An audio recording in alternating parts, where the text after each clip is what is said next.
team from Rwanda. Player number 4, Emmanuel. Player number 5, Diodon. Player number 6, Hashimo. Player number 7, Mashak.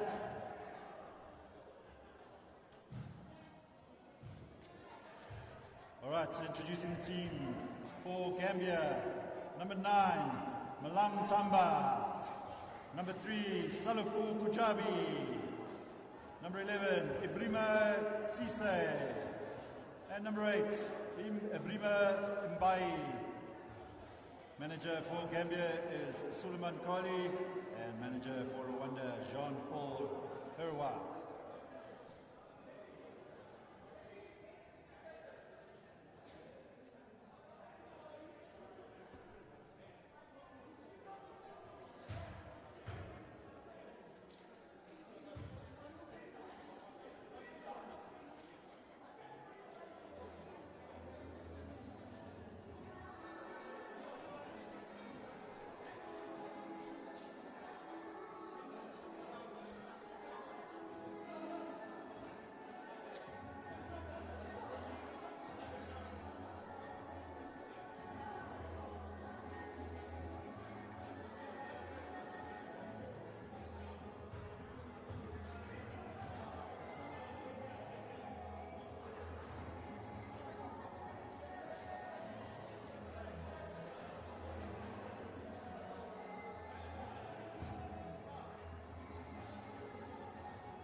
All right, Game 3, 2021 Commonwealth Games.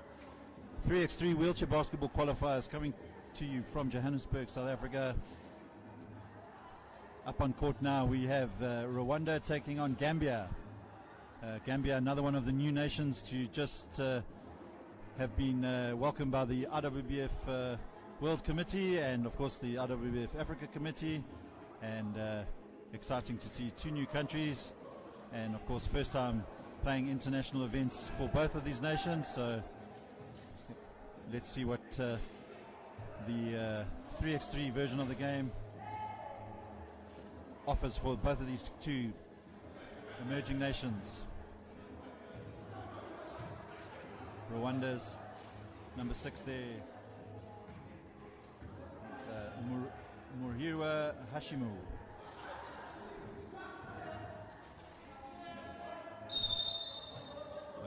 Violation there. Gambia not clearing the arc. As I mentioned earlier, Gambia arrived late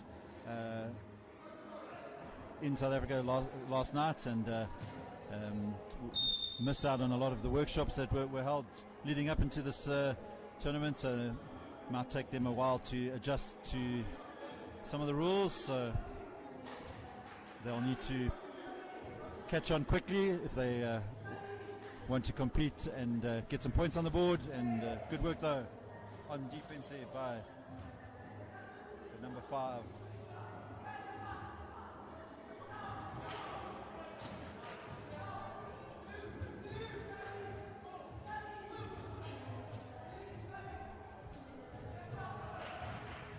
Joining me in the commentary box, delighted to welcome to South Africa IWBF 3x3 head, Mr. Luke Vergosen from the Netherlands. Welcome, Luke. Thank you. How are you finding your stay so far in South Africa? Very well. Yeah, I'm very happy to be here, even in this strange pandemic period. And it's very nice to see that we can restart wheelchair basketball, and especially with this tournament. And yeah, the setup looks really, really great. It's competing with the FIBA setup, so it's very nice to see how it's done. And Luke, I mentioned to the viewers earlier, this is definitely the first official Commonwealth Games 3x3 wheelchair basketball qualifiers. But in terms of the 3x3 version of the game, from a global perspective, this is the first tournament. We were supposed to have last year in February in Thailand a World Cup, World Championships, but because of the pandemic, those championships were cancelled.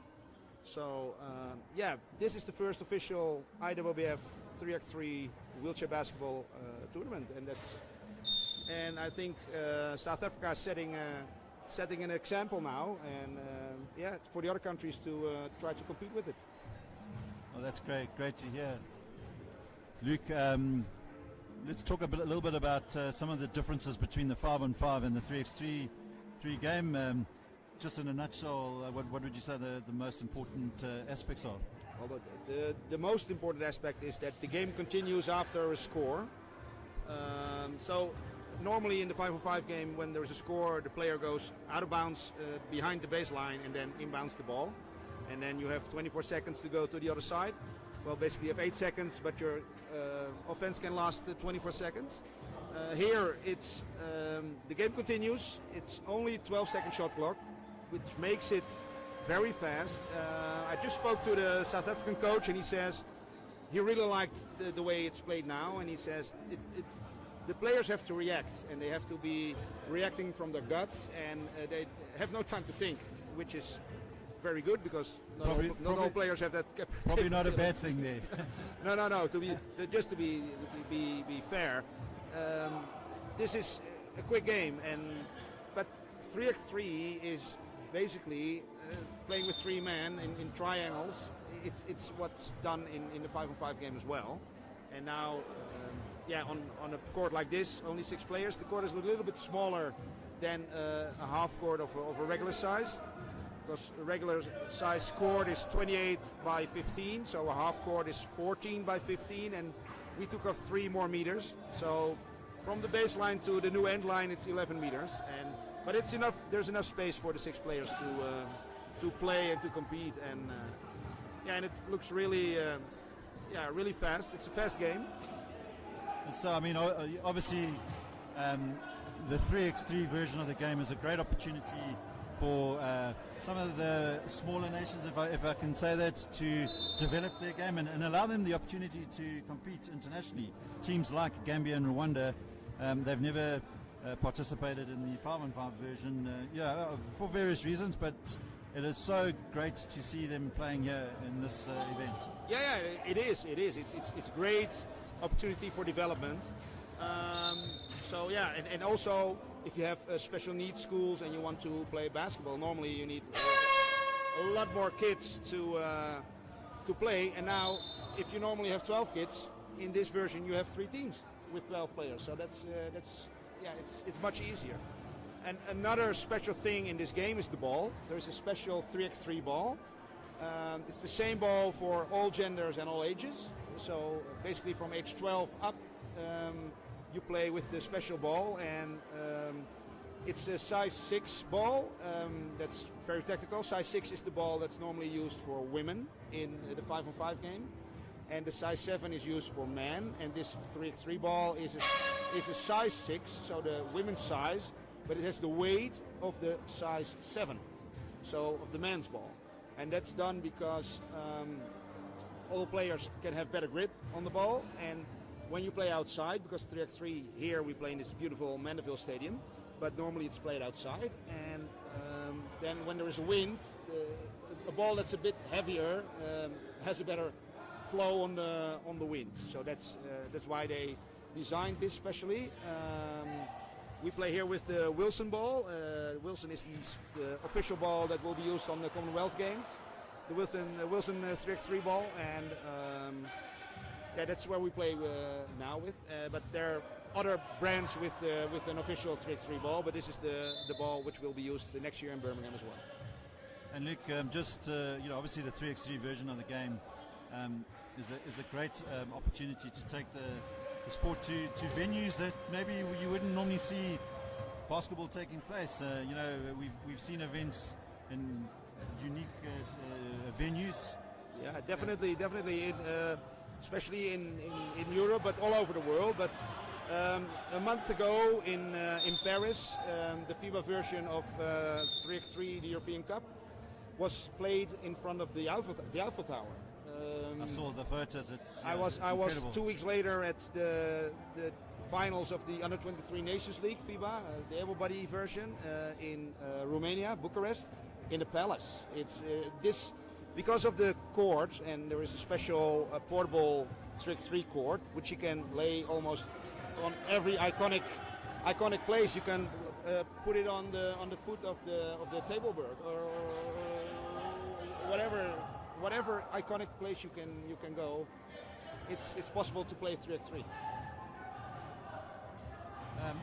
One of the other things the viewers out there might not be aware of, if you look at the side of the court, we don't see any coaches.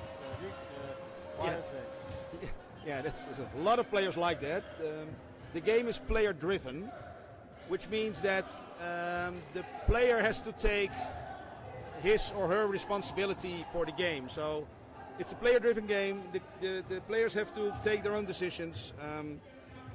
The players also have to accept coaching from their substitution player who is on the side. So you have 4 players, 1 player is on the side, and that player is allowed to coach. But other coaching, as soon as the players are called on the court, the coach has to go, has to sit on the side, has to shut up, which is very difficult for coaches. I'm a coach myself, and I know how difficult it is. I spoke to the coach of the South African men's team, and yeah, it's difficult, but it makes it nice as well. And the coaches have time to coach in between the games on a championship like this. And but yeah, it has a beauty of it. Just talking about this particular game, Gambia looking quite strong against the Rwandans. They lead by 6 points to 1. Yeah. And the clock is just running down to the 5-minute mark. Luke, the scoring system. Yeah, it's different.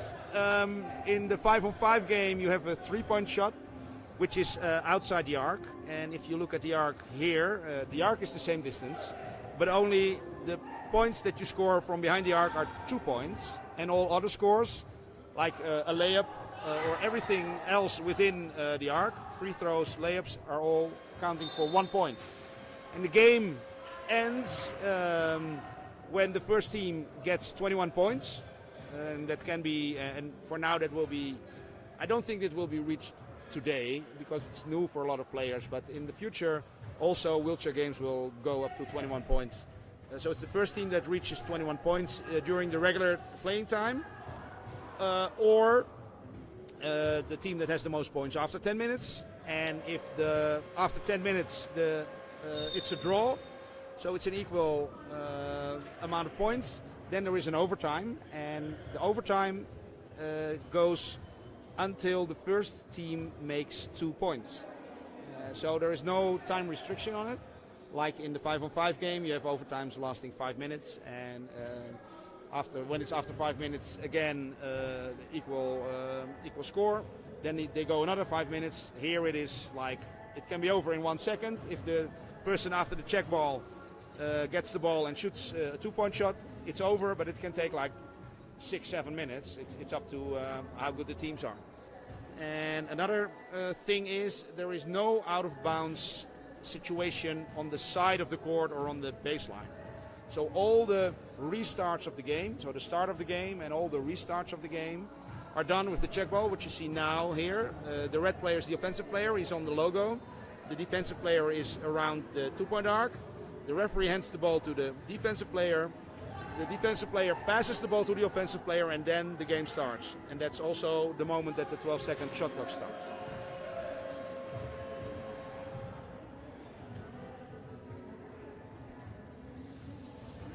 So by the Gambian side, despite having flown halfway, it almost feels like they flew halfway across the world to get here, and they arrived late last night. It does not look like that's affected them, and they lead Rwanda by 7 points to 1. Yeah, they have some very strong players. If you look at the build of player number 9, he's a very strong physique. That helps in the game of 3x3. and yeah, they play very well despite the 18 hours travel that they did from Gambia to South Africa. Yeah, player number 9 for Gambia on the ball. It's Malang Tamba, and he converts. So another point on the board there for Gambia.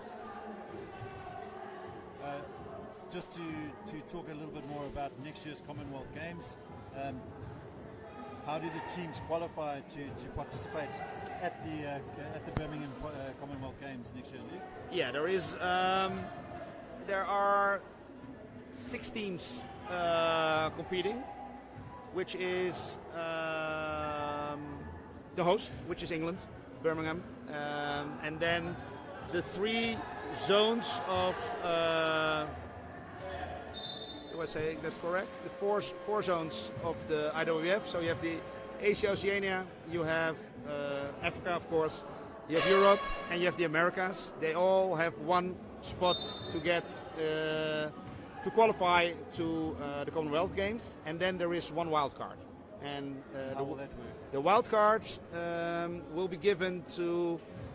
That's what we didn't decide yet who we will give the wild card, because it's depending on.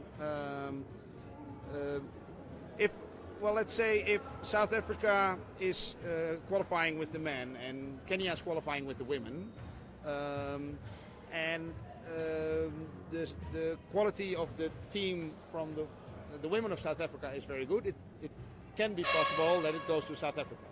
It will not go to Europe for sure, because Europe already has 2 spots because of the host and 1 qualifying spot. So it will definitely not go to Europe.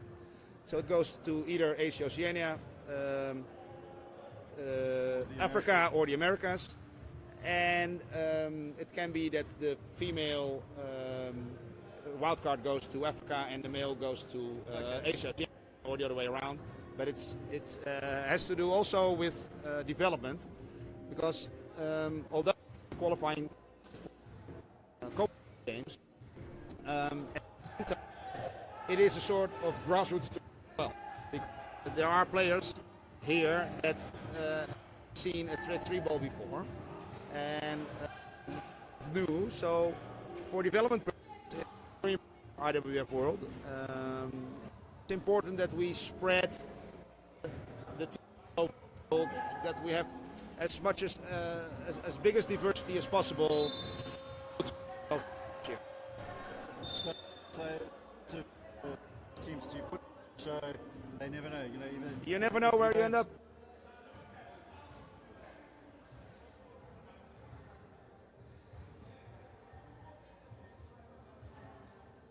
Performing here very well. Yeah, to them because they deserve it. We are working that out, and yeah, we have the right as the IWF to be the wild card. Do that. That will be and really.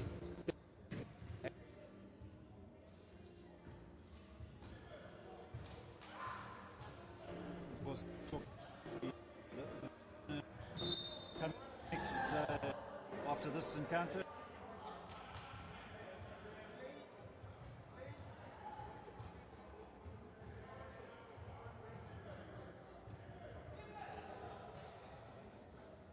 We'll play off in a best of 3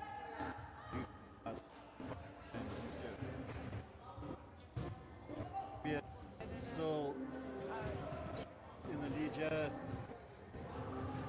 8 points to 1. Shot goes up.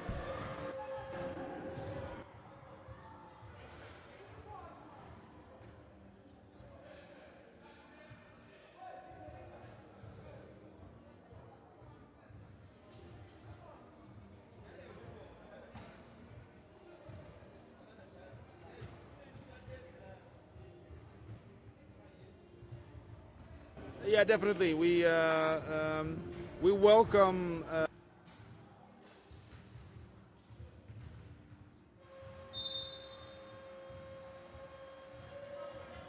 of going all over the continent with 3x3 tournaments and then have a final, most likely here in South Africa. We have some budget for it. There will be World Championships.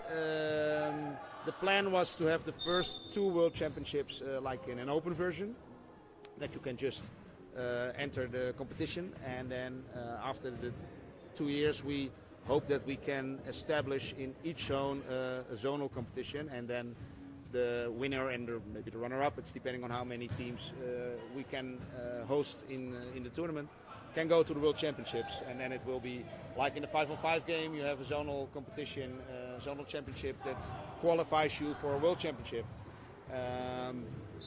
Paralympic 3x3 wheelchair basketball will take some time. It will definitely not happen in Paris. Hopefully we can convince IPC to have it in Los Angeles, but you never know. But that's a dream, and that's far away. For now, we want to have as many countries as possible involved in 3x3. And as you said before, it's an easy tool to develop your sport with not so many players. So Gambia have got just over a minute to see out this game. So it looks like they will register their first win of the tournament. Luke, thank you very much for giving me some insight into that, and of course the viewers out there. And we'll be calling on you a bit later to come and talk some more. Yeah, no problem. Thank you, Gary. So just with just under a minute to go, Rwanda struggling in this particular encounter. Gambia looking pretty solid. And as we mentioned, development is the key component here for certainly this particular version of the game here in Africa, and countries like Gambia, Rwanda, it's great to have them participating.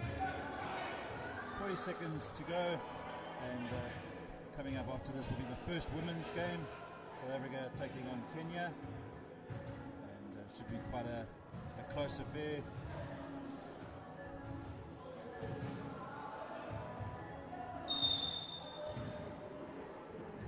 I'd also like to say a big thank you to our broadcast sponsor for this event, Sasol. Sasol are proud sponsors of wheelchair basketball in South Africa, and have supported the growth of the game in South Africa, and the whole wheelchair basketball community is extremely grateful for their partnership. 19 seconds left. Can Gambia get some more points on the board? Unable to do so. And coming up shortly, we'll have a quick chat to IWBF Africa President, Mr. Charles Saunders, just to talk about some of the development initiatives going on, not just with the 3x3 version of the game. I nearly fell off my seat with that buzzer there. So that's the end of the game, and Gambia get their first ever victory in an international tournament, and turn over the Rwandan team by 9 points to 1, if my eyes don't deceive me. We'll be back shortly to have a quick chat to Mr. Charles Saunders at the start of the South Africa versus Kenya women's game.